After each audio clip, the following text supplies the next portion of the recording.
Hello, good afternoon, good morning, and good evening to the DEHN Protects Hospital Lightning Protection Concepts Voice of Experts Interactive Seminar today, January 21st, in our new year 2021.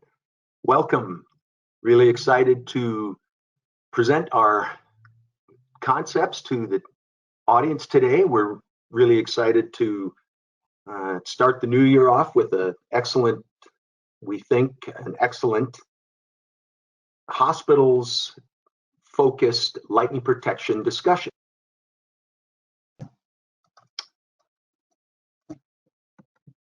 I'd like to introduce myself, Mark Hendricks, and my excellent behind the scenes colleague running our GoToMeeting webinars, Mr. Stephen Weber from DEHN Inc.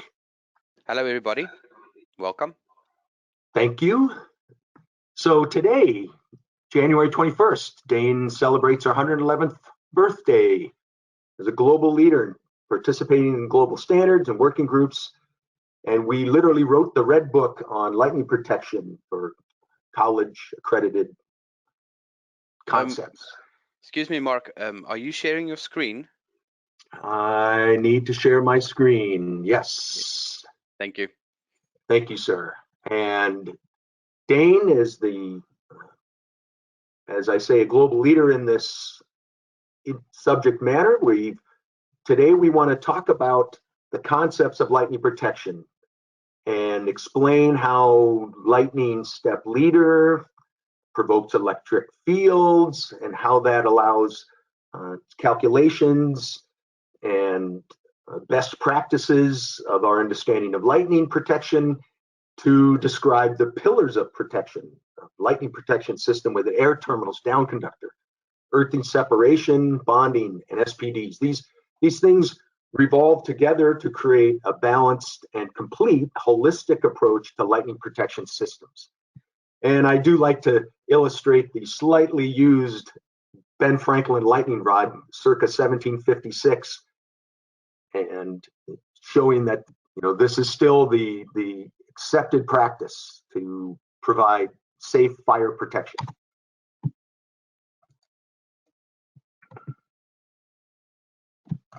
And my slide, I'd like to introduce our first polling question and ask the audience why we're here today. What's your understanding? Why are you here? I'm looking for information. I've suffered equipment losses. I think in earthing or surge protection, I have a problem now. I'm working in hospital upgrades or improvements, or I'm bored, and I like the comic relief of the icebreaker. I'm bored. So I'd love that to be the answer if people are so entertained by this topic that they come to us for that. Stephen, do we have the audience answers collected? We're still gathering a few. Excellent. This is the audience participation aspect to allow us to work with the team. Okay, well, this is actually a really great response group, because that's really what we want to offer in today's session. We want to walk through the methods and materials for lightning protection and help put that together with the healthcare and hospital environment. Okay, I have another polling question for the team.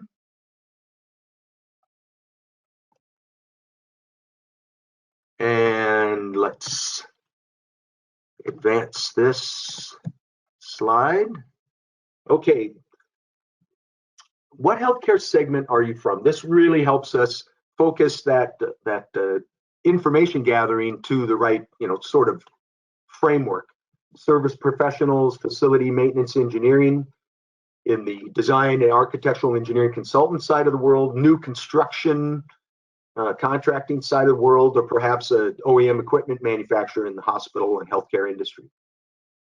This will help the segment focus the material and keep us in a useful segment. So gathering replies. sharing the results. Sort of a high lean towards the engineering consultant side of the world. Thank you for that. It's in a little other respondents that are looking at other aspects, but it's really good to see a balance. Okay, well, excellent. Thank you. So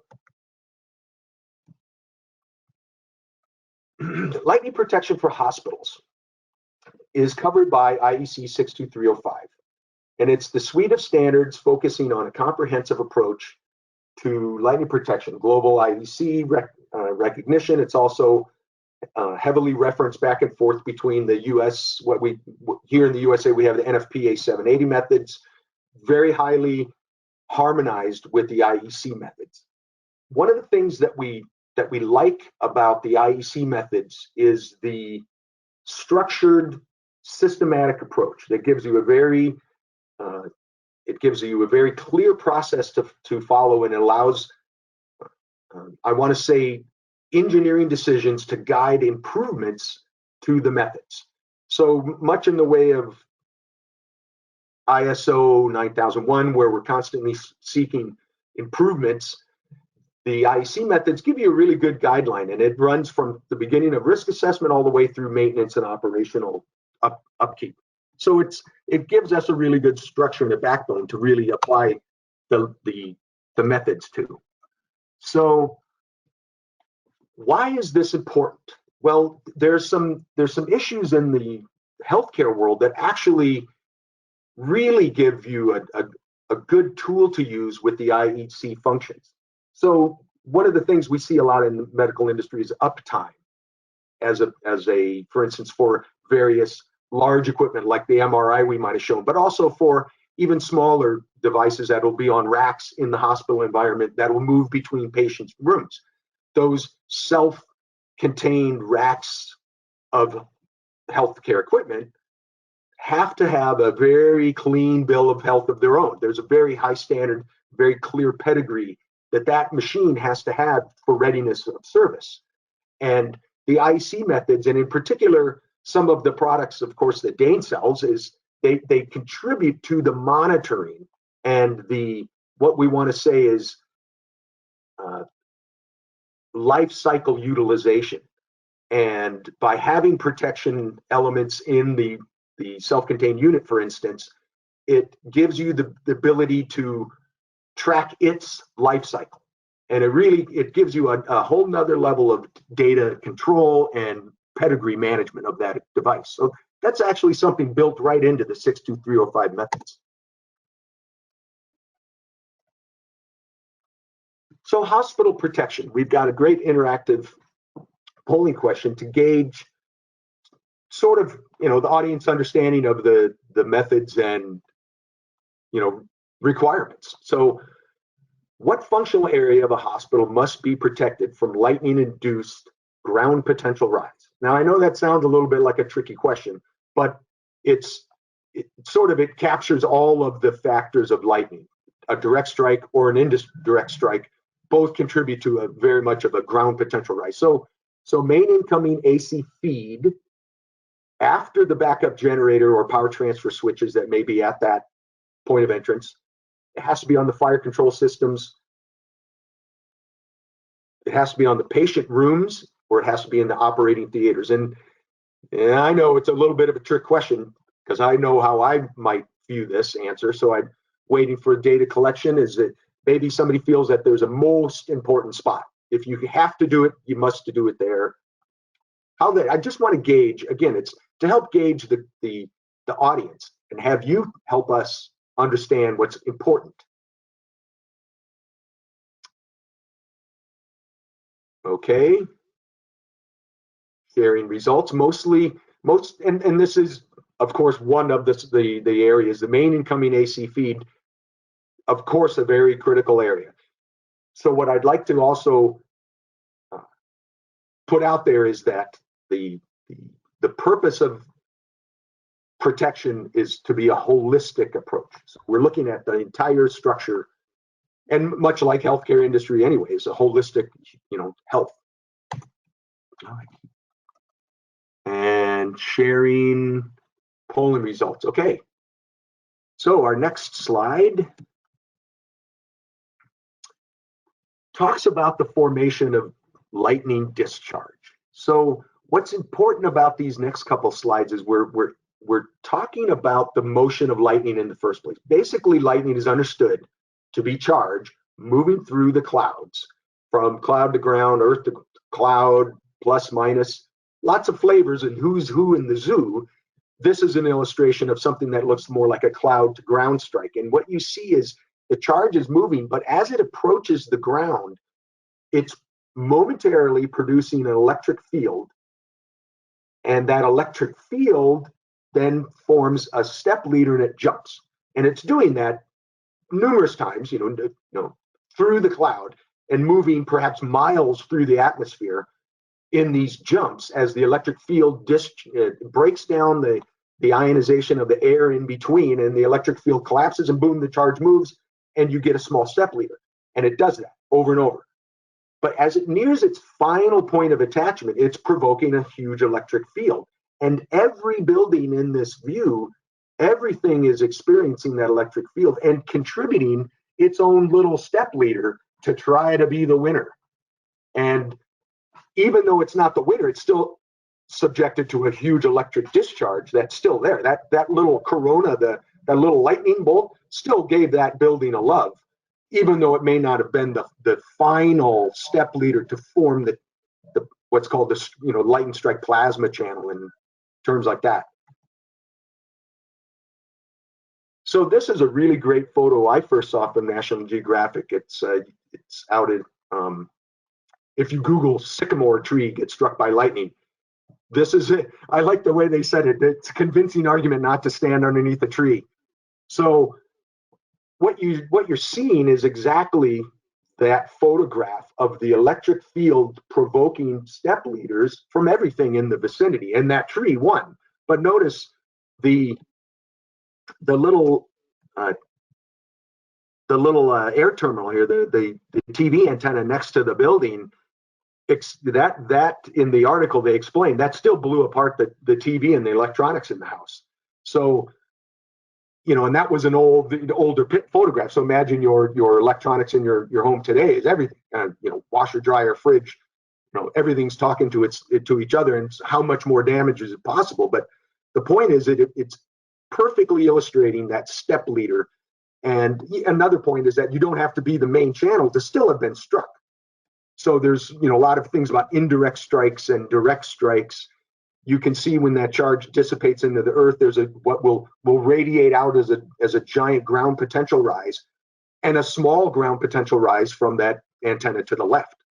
So it's a really great illustration of what is perceived to be going on in a lightning stroke.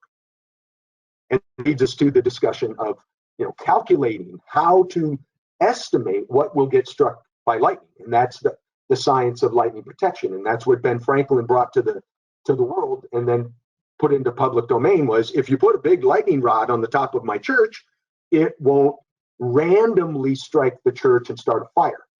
And if you lift it high enough up, it actually will probably be the point that gets struck. And so there is a probabilistic nature. If the lightning bolt is really small, it turns out the step leaders are small. So the charge could get into the nooks and crannies between the tree and the building. And that is also part of the prediction of and anticipation and risk control of lightning protection. And another advantage of the IEC methods, it gives you a very clear calculating method to understand, is my risk really high, like a hospital full of babies in liquid oxygen, or is it really low because it's a structure that's just full of for instance, at a Department of Transportation gravel pit, where you're not really that worried about the contents. So it allows you to calculate your measures and controlling your risk. So that diameter of that rolling sphere is predicted. You use that as a calculating method, and you hear the term rolling it around the building. But I'd like to talk about that. What does the rolling sphere radius represent? So, and this is a little bit of a theoretical discussion, but is it the theoretical attachment point for a step leader? Is it the distance a step leader can jump just before the lightning bolt? Is it the calculation over a structure? So the rolling sphere radius, and again, we've just discussed the point briefly. I'd like to give the audience a chance to allow us to see their voice of customer anonymously. Okay, we've got the coverage calculation over structure is the more popular answer. The coverage calculation over structure is true. The other ones are actually also true, and it's again one of my, I have a penchant for tricky questions you'll see, or where all answers are equally obvious, and I just want to understand what people think, they're seeing. So the reason that this question is interesting for us is to understand what the audience is thinking. Okay, so as we move forward. Okay, thank you. So we talked a lot about risk control in the last previous discussion and the IEC process that can be applied. Well, what's important is that there is in fact a very clear guideline to the requirements and a very sort of easy process to flow through from what we might say is the design through final certificate of occupancy for a structure. And the pieces form what we want to call a holistic approach. And so you see in the IEC standard, it describes the risk process where you discover the risk of the building. That's the IEC part 2. Part 3 is where they actually look at the external lightning protection of the structure. But part 4 is where we look at the rest of the problems, the actual electrical surge protection parts of the problems. And there's, in our process, we like to sort of mix it up a little bit because we like to help the customer on site understand exactly what they're seeing so that we can properly evaluate the risk. And then everything is, from the viewpoint of you, the customer. Then another very important aspect of all the lightning protection system is, of course, the earth electrode into the soil. And that's where, again, you need to be on site to be able to understand the soil conductivity and different conditions. So this is sort of a description of what you would expect to see in part of the IEC process. The risk management piece of it is a really excellent tool that we use to go through, understand the customer structure and understand their actual risk, considering from the viewpoint of the customer. It's more like of an active interview process, even where the customer describes what's their conditions, and then we can help them generate a before and after. If you do nothing, that's the sort of what we call the baseline condition. If you didn't do the right things, your risk would be out of control relative to a human, and what we would consider industry standard. Again, another advantage, I can enter a different parameter. For instance, if I'm at a hospital, I want a very high, safety margin. So I might even put 1 in 10 million that I want to have any human life problem. Whereas, service to the public and economic value are important, but not as important as human life. That's what hospital, of course. And what that allows you to do through the tool is you can choose your protective measures. If you need what's considered class of LPS, Lightning Protection System 3, to be sufficient, that's excellent. But if you want a higher level of assurity, more risk control, you select a more stringent LPL level. And that's important because it allows you to tailor the lightning protection system to meet the needs of your structure. And again, you can have and it can even be mixed. You can have part of a, in a parking garage that doesn't really do much for the hospital, can have a lower level of risk control. And the actual operating theaters can have an extraordinary level of risk control, and then we can assign that, and that helps you design the building to meet that and show your customer that you've actually considered that in your calculations. This is a description of the LPS system levels, and it's based from the IEC standards. It's based in, and NFPA, by the way, they do harmonize. It's based on the severity of the lightning stroke, but also the lowest level, the probability that you've caught every lightning stroke who's who in the zoo. As we mentioned, the lower the lightning, like a 3 Ka strike, which is significantly smaller than 10 Ka strike, and more of them happen. There's lots of the small stuff. There's a few big ones, but there's lots of stuff in between. But the small ones, which basically equates to a smaller electric field jumping a shorter distance, is that small strike can get into all the nooks and crannies. And it essentially means that I can customize my lightning protection system with more rods, more air terminals that will give it a higher probability of attaching safely into my lightning protection system and not randomly into the building structure and hit a patient's windowsill or something terrible like that. So the more risk control is the more stringent lightning protection system. And it'll equate to more rods and more attention to the earthing.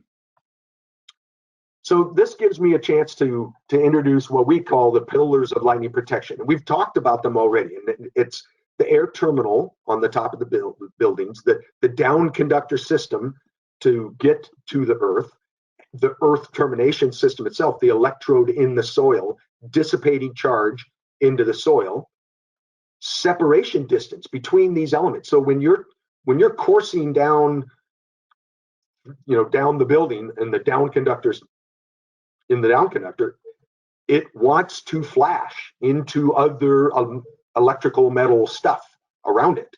And you have to be separated from that down conductor to safely prevent side flash, fire damage, and of course induce lightning into structures you do not want to have lightning.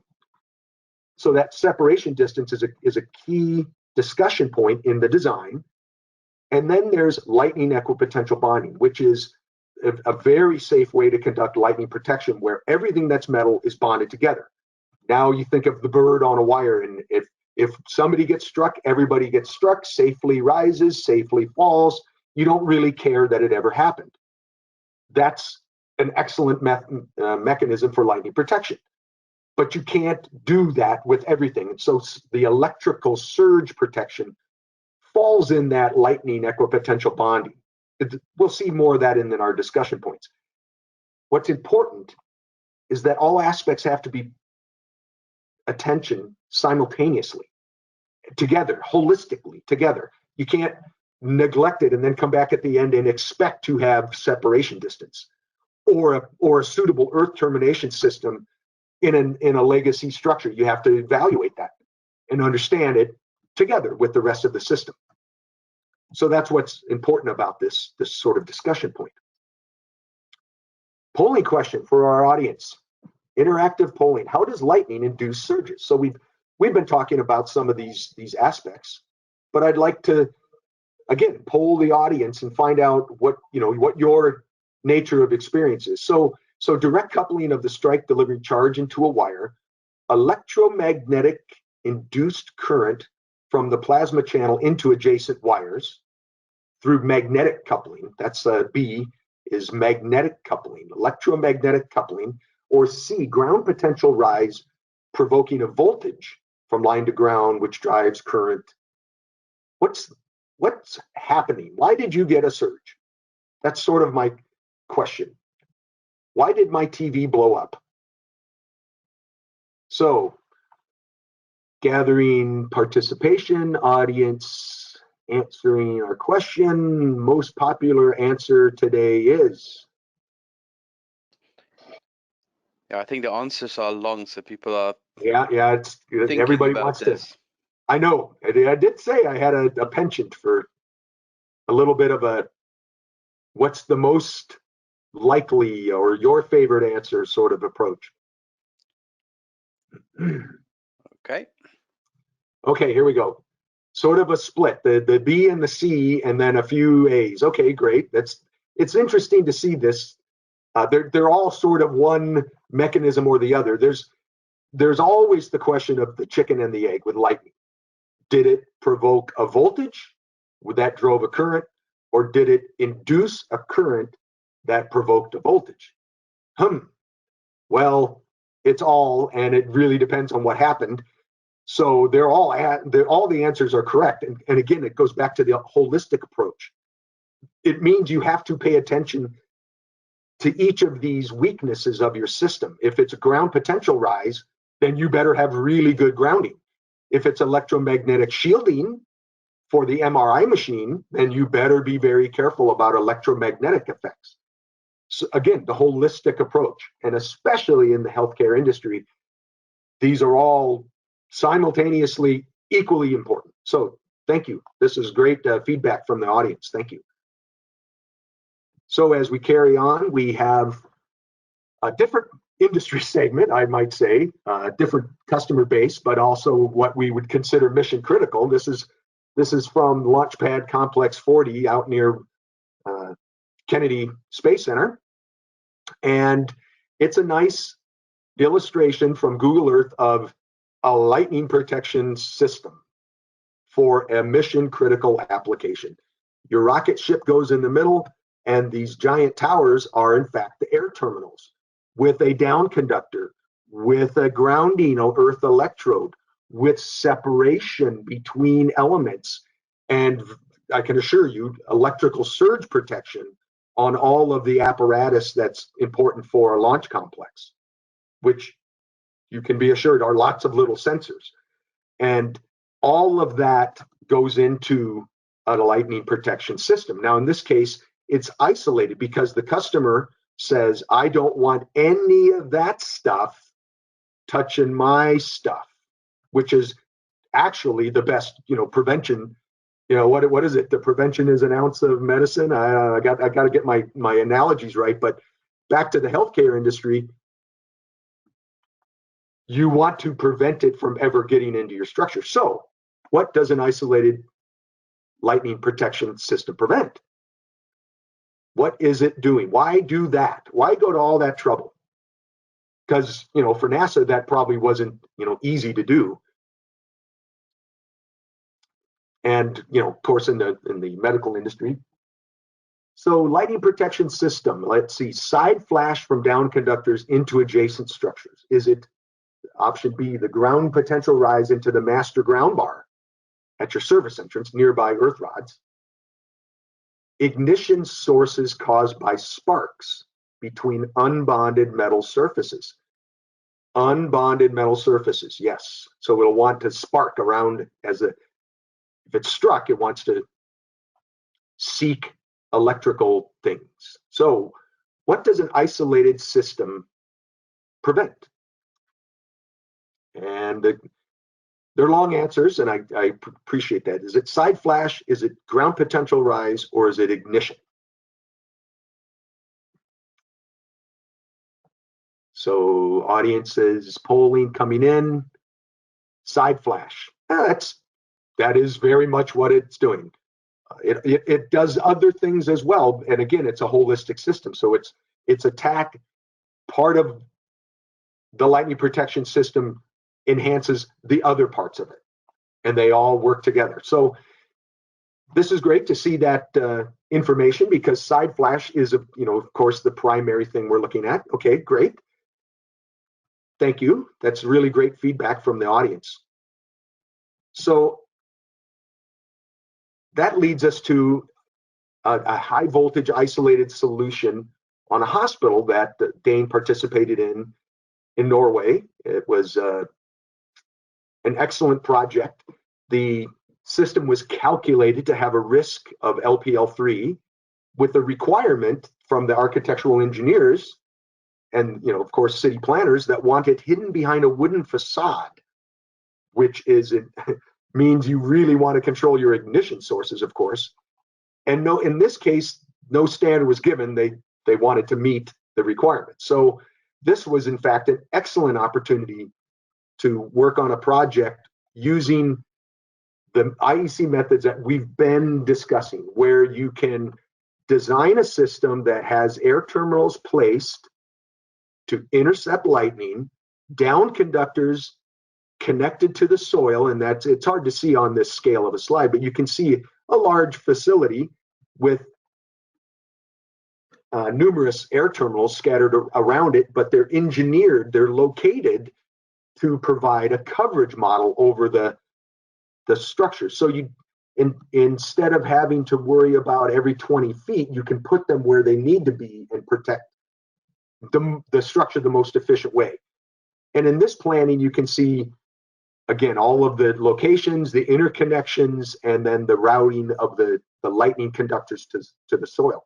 And what's really important about this is that the product prevents side flash, and it gives you a function that's otherwise very difficult to achieve with a bare down conductor air termination system. What's bare terminations, a bare copper electrode and a copper conductor are great for equipotential bonded steel structures. They're not that effective necessarily on wooden structures and other areas where you want to prevent side flash for instance, into the metal works. I don't want to induce side flash into the chiller plant on a hospital. I don't want to induce side flash in and around the lighting systems at a hospital, because it all goes back into my electrical system, and now I've got the problem in my building. I want to keep the problem out of my hospital. And this is a great illustration, the photograph showing that conductor mounted directly to the wooden structure with no fear of side flash in and around any other metal bits. And then you see the down conductor come all the way to the soil, and it's terminated into the earth. And that constitutes an isolated protection system. So instead of what NASA did, which was mount big air terminals around their structure, which is a very, very good system. It's widely recognized. As you go down the road here in Florida, if you pass a electrical substation, you will see towers like NASA, smaller, of course, around the substation. And those large air terminals are an isolated system. This is isolated with zero clearance to my wooden structure. Very nice for the architectural aspects of the hospital. And in this case, the primary, requirements were met with a very clean, safe, effective system built in and around the structures. So we don't see this very much in Florida, but some customers actually say an external LPS is not required for my structure. And there may be many other answers that people give.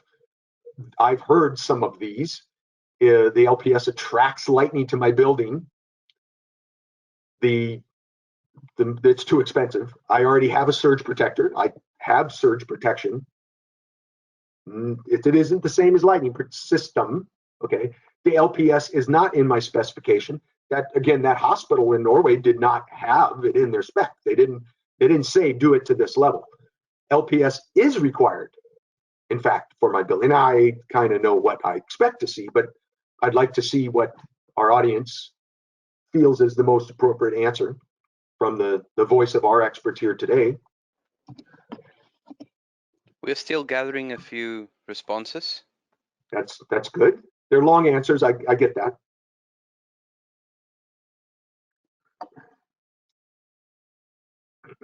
Here we go. Gives me a chance to get a drink of water. Thank you. Oh, quite a mix. Okay. Cost, always an issue. I understand that. And it is in my spec. Yes. Hospitals in Florida, in fact, you will find it, in the requirements. And then a mix of other answers. I've got somebody who said it attracts to my building. I want to say the lightning rod didn't affect the building getting struck as much as where the building gets struck. If lightning's going to otherwise strike that building, the lightning rod won't prevent it or attract it. It will give it a preferred spot where the electric field will attach first, theoretically first, much like Ben Franklin was able to show. Hey, if you put a rod up there over the steeple, it will probably go to the rod. Now, again, it's all probability, and I understand that. But it's great to see this feedback from our audience. Thank you. So that leads us to some discussions about air terminal placement and what that rolling sphere illustration. And I've made a few allusions to it, but here's some great illustrations showing the air terminals and what the theoretical effect of having air terminals provides. It gives the lightning a preferred spot to attach to. And that's what we're trying to do, is we're trying to provoke to give it a preferred spot, which will theoretically look like, essentially, like a tent almost, draped on or around the structures. And so one can come to the conclusion that that is what's considered a safe, protected zone under the blanket. And that's how the standard reads, and that's what the effect of the illustration provides, is a view of what the lightning protection system is, and then I want to say what it does is this next illustration. So it is composed of the pieces of the pillar. You've paid attention to the pillars. You've got the mechanics of it. You've got separation. You've got equipotential bonding. And what it provides, what it does, is it gives you what essentially looks like a blanket over the structure, where you have a safe zone underneath. You're still outside, but you're protected under the coverage. And that's what it's intending to do. So what the standard does is it provides greater and greater zones of protection. And we'll actually see that applied to the health industry as well, because we see that in a building architecture. And this is what happens when things go wrong. Now, of course, this is just a residential structure, but it's a great example of lightning flashing into electrical works and obviously causing, explosive and fire-inducing damage.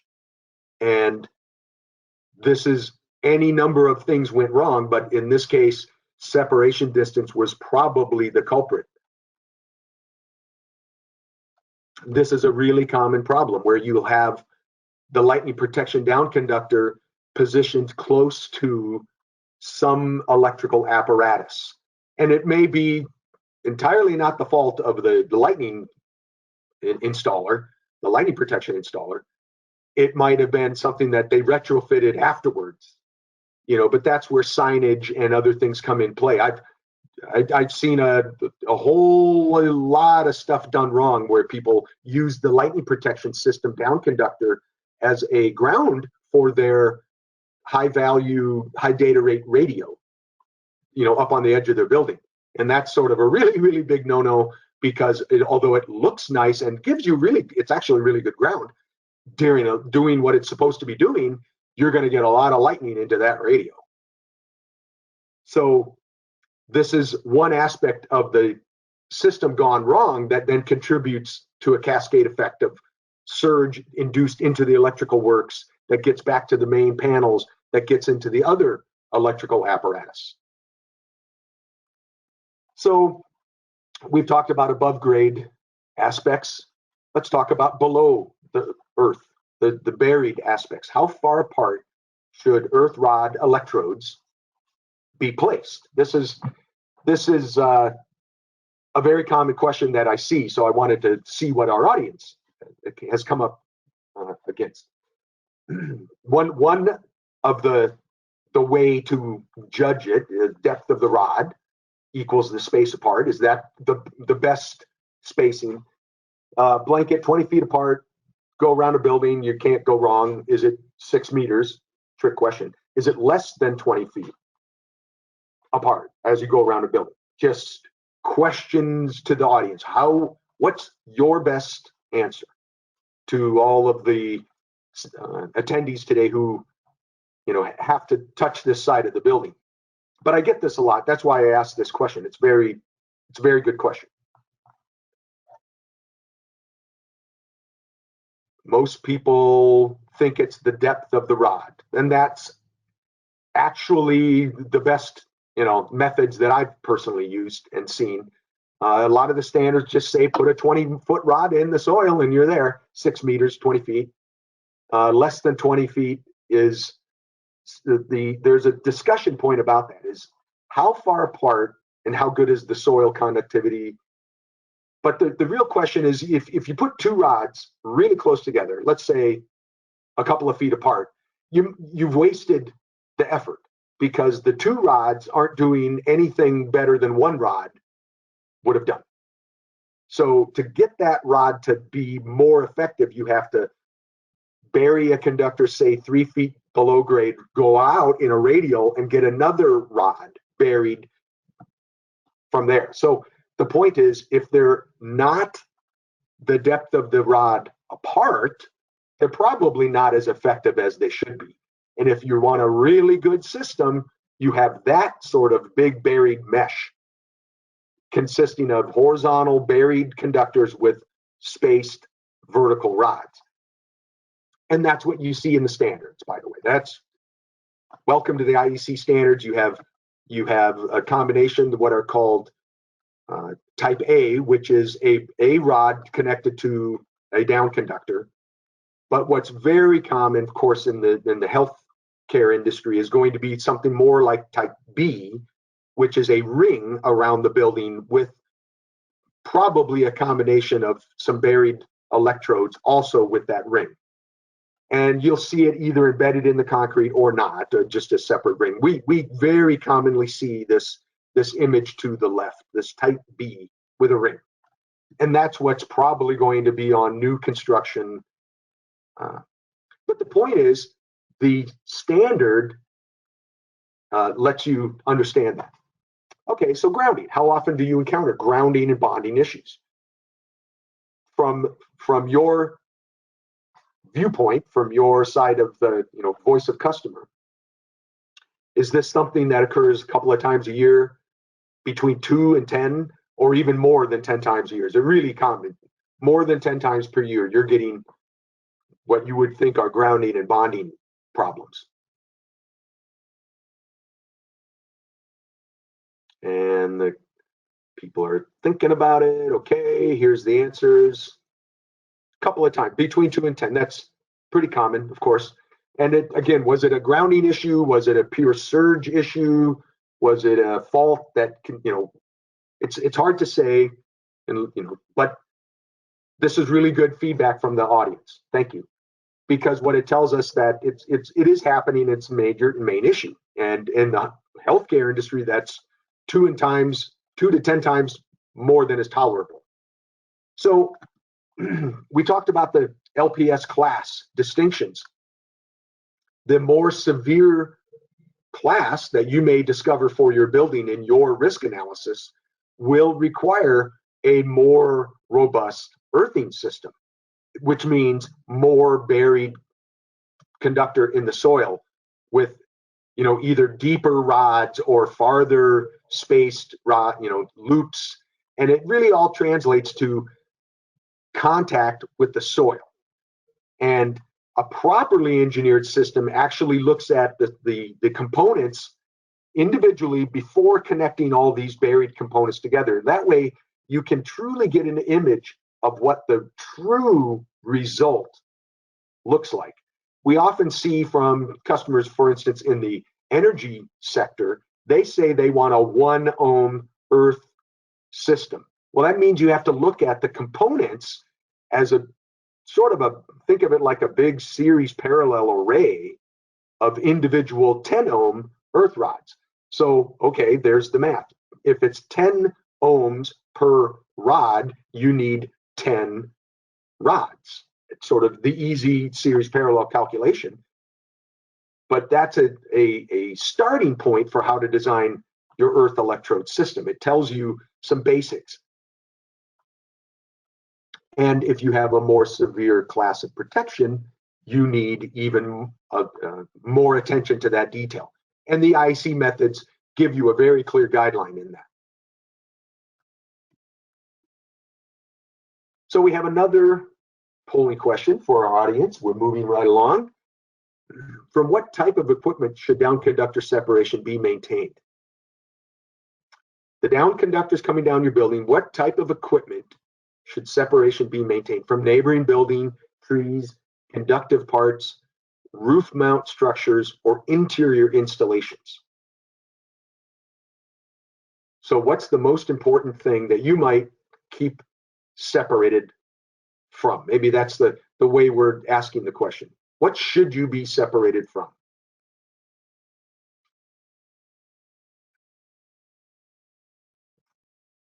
People are thinking about it. You know, I told you, I warned you, I like the trickier questions. Conductive parts. That's essentially the answer. That is actually, in the simplest terms, it's conductive parts. But of course, roof mount structures and interior installations that you don't actually see out on the outside of the building are actually conductive parts as well. So you want to, it's good to see the feedback from the customers. I really appreciate this input. This really does help make us feel like it's an interactive discussion. Separation distance, right from the standard, it basically describes separation from any electrical works, any conductive parts. There's very nice tools that we employ that give you the requirement if you need to meet the standard. So we understand the lightning protection level, we apply that to the structure, we calculate the separation of 52 or 62, depending on where you're at around the structure, and it tells you anything that's closer than that has to be bonded or adequately separated. And that's what we would engineer into our system. We'd either use air terminals spaced apart, or we would use high voltage isolated materials to give you that equivalent separation as a key pillar of protection. And it looks like this. You've got an air terminal, and unfortunately, it was an excellent spot in the coverage, but it became too close to metal works. And so on the top of your hospital, this might be some air, weather sensors, or maybe a small radio dish, and you do not want to induce side flash into the works. You've put all the effort into providing an air termination system, and even a small mistake reduces the efficiency of the system. And through proper inspection procedures, this would be flagged and corrective actions. And this is what air terminals might look like on the top of such structures. They're positioned, to provide coverage to the structures around and adjacent and below, and of course to provide protection of the structure's apparatus on the building. And usually you're going to see a lot of, here in Florida, you're going to see a lot of, chiller compressors.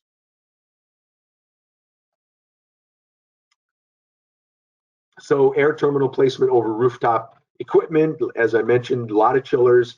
You see a very consistent use of either isolated materials or physical spacing. And that provides attention to detail for adherence to the pillars. Okay, I've got a few more discussions here. This is nice description of the zone concepts that you can take benefit from the lightning protection standards, the IEC standard. It describes the zones of protection based on the earthing system that's installed and based on the connectivity and the equipotential bonding of all the mesh in that structure. Why does a hospital with an external lightning protection system also require internal lightning protection system? You've got the air terminals. Why do you need electrical surge protection? It protects the electronic installation. It's required for lightning equipotential bonding. It prevents surges in the power grid.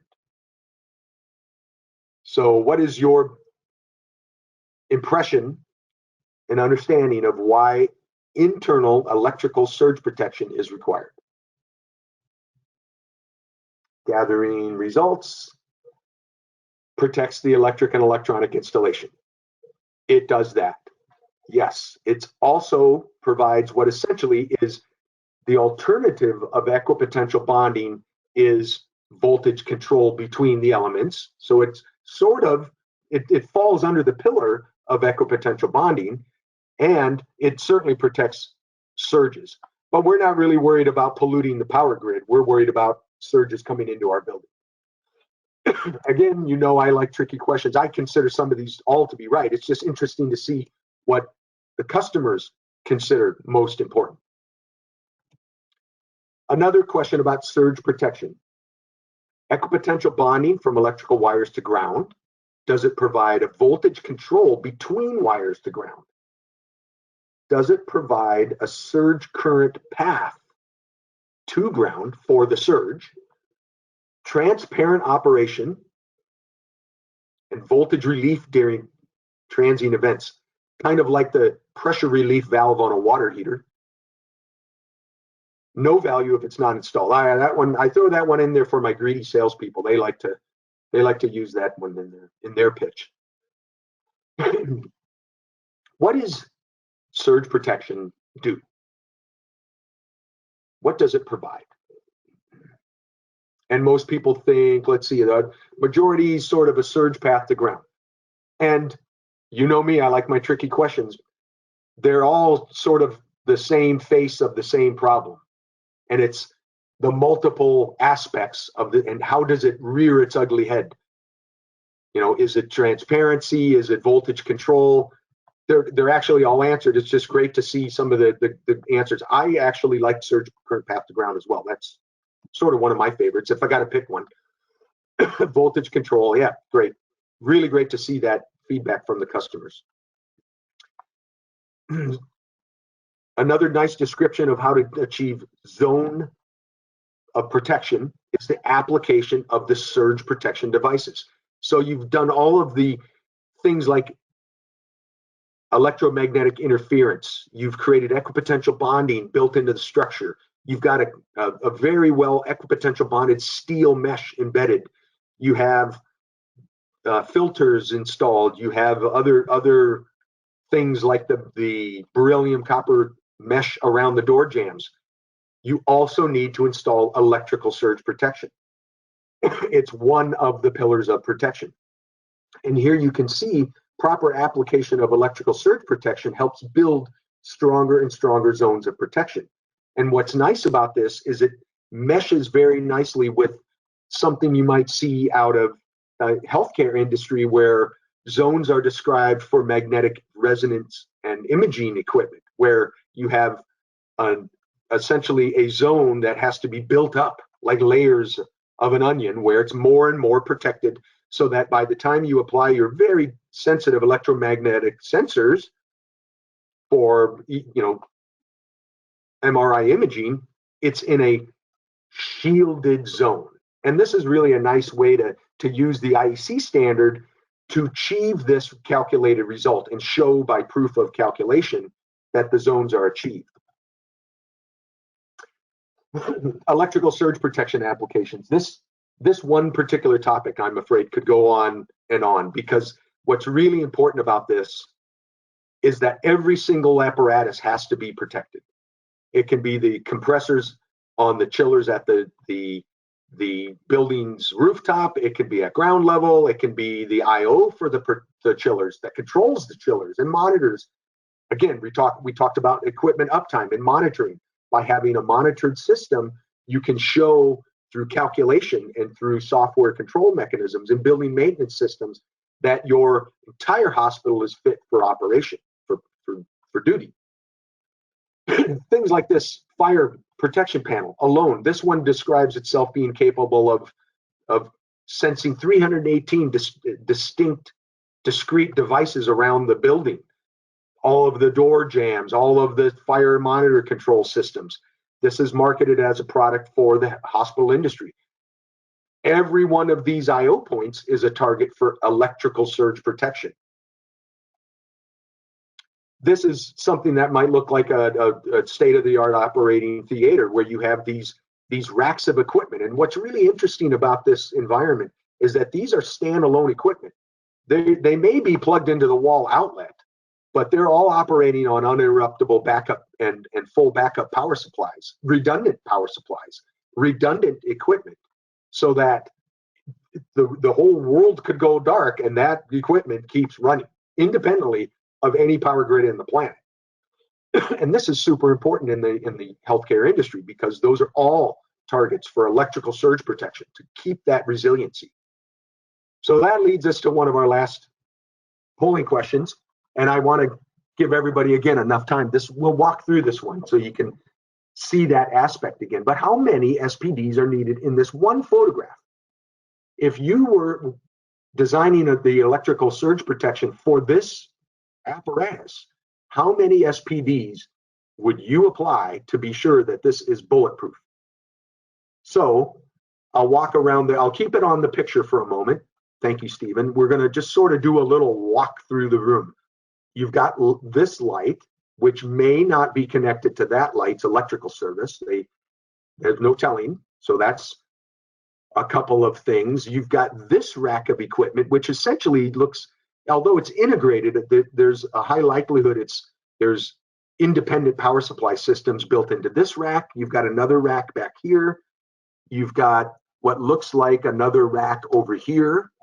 And then off to the right side, a whole other set of rack of equipment that needs some sort, what we would say is some sort of electrical surge protection, the internal surge, to keep the electrical system 100% robust. So Stephen, if you might go to our polling questions, might have again, a walk through the room gave you a lot of SPDs, 7, or not enough. You need more. Whatever you came up with, there's probably more. So again, you know my desire to keep things a little bit interesting for the team, for the attendees. What do you think we need in this hospital, this one view? And polling comes in and it's 7. That's actually what I counted, but you know, you could look around and maybe there's 7.5 or something. The point is that you need to look at each piece holistically. So that's great feedback from the team. Thank you. And that pushes us, we'll move this along.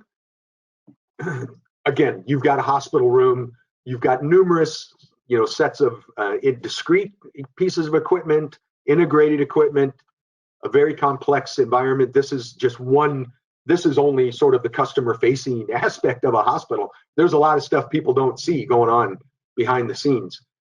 But this personally is a great slide because it leads me to some discussions of, you're at a hospital. What do you want to see when you come to a hospital? Do you want to see a very obviously clean and sterile environment, but do you want to see a well-engineered structure? This is a hospital here in Miami, and you can see there's some rooftop equipment. It's very difficult to see from just some reconnaissance in Google Map, but you can see there's some chillers and other things up here that are going to be considered critical electrical equipment. Now let's look at it from the patient's perspective. What do they want to see? What's the patient's experience? Do they want to see a sterile environment? Of course. Do they want to see, intelligent, effective staff? Of course. They want a very boring procedure. That is, check the boxes. What do you want? I want to be in and out of here. I want nothing to happen. I want to be the most boring procedure that's ever happened and get on with my, life. And that's what the patient sees. And that's what they want. So what would you want? I'd want SPDs on all of this apparatus. I'd want to know that my room temperature is not going to vary by 1 degree from what's comfortable and best for my recovery. So that is trying to make it really feel personal, and I appreciate everybody's time today. We're right at an hour. I'm sorry that we ran long. It was great content. I appreciate that. We can stay on, Stephen. I understand if people have questions that have come in, I'd be happy to take a look at that. Just a quick review of what happened today. What we covered was really, trying to use the methods and procedures of ISIC standards to improve the calculations to meet lightning protection system requirements. And as I said, we've sort of exceeded our time limit. I just want to make sure the audience is aware that they can, of course, apply through DEHN to get the CEUs acknowledged for the 1-hour workshop that we had, question and answer series, to apply for that. Please, of course, contact us. And DEHN is, in fact, is recognized as a lightning protection system installer for UL type light master label type systems. This is something that we're fully compliant with and can bring that value and service to our customers. Stephen, do we have a set of questions that we can attack, or should we take it offline? Yes, thank you, Mark. I think there's 2 or 3 very important questions that I want us to address online, and if anybody wants us to address, additional questions or want to see a sample risk assessment, you can always just reach out to us. So the first question I want us to address, Mark, is: does adding equipment, like for example solar PV panels to the roof of a hospital, increase the lightning risk of the hospital? Does it increase? Well, that's sort of the discussion about, does a lightning rod increase the risk of getting struck? And lightning was going to strike your building anyway. The lightning rod gives it a preferred attachment, and a well-designed system that takes that PV array that may be on the top of the building, it takes that into consideration and protects it as well. So if you don't have lightning rods, the PV array has a very likely chance of being struck and becoming the lightning rod. But that's sort of the bigger discussion of, does it increase your odds of getting struck? Yes, and I just want to add, just remember, when you have PV equipment installed in the building, you now have additional conductive paths on the roof. You've got more wires that are susceptible to magnetic coupling and electromagnetic interference. So where those wires tie into the inverters and into the building electrical system, obviously there would be another boundary where you'll need to address SPDs and install SPDs. Then, excellent point. And then a question about the lightning levels and the risk assessment. So this is a two-part question. So first of all, what is the lightning level that DEHN actually recommends for hospitals? And then secondly, is the risk assessment a compulsory thing that needs to be done according to IEC? Well, I'll take the second one first. Compulsory, yes, certainly for hospitals, and compulsory for the UL master label. They want to see the full process. There are assumptions that can be made, but the recommendation is along the lines of, we can use what's been done in the past as a starting point, but it's through the process you would want to establish your own calculated structural risk. So it's interesting question, but our suggestion is always to follow the process. Stephen, I don't know if you want to contribute to that. Yes, and just remember, the risk assessment process is directly linked to the system that you want to implement. So, it ultimately has a big effect on the cost of the system. If my risk is not that significantly high, I can get away with an LPL4 system to reduce the risk to acceptable levels. There's no real added value in going for an LPL2 or an LPL1 because I mean you're already addressing the risk. So it is compulsory because it's necessary to really get an effective system that is cost effective as well. Yeah. Then the last question that I think we have time for is, do I need an SPD on the electrical circuit? You know, a circuit running between zones as shown, or like you say, on every piece of equipment? Well, the standard actually indicates that the system needs, the SPD surge protection system needs to be what's considered coordinated, which consists of surge protection at things like the main service, the branch panels, for instance, at each floor of a hospital, and the point of use, which is in healthcare particularly important on those sort of equipment racks that they move between patient rooms.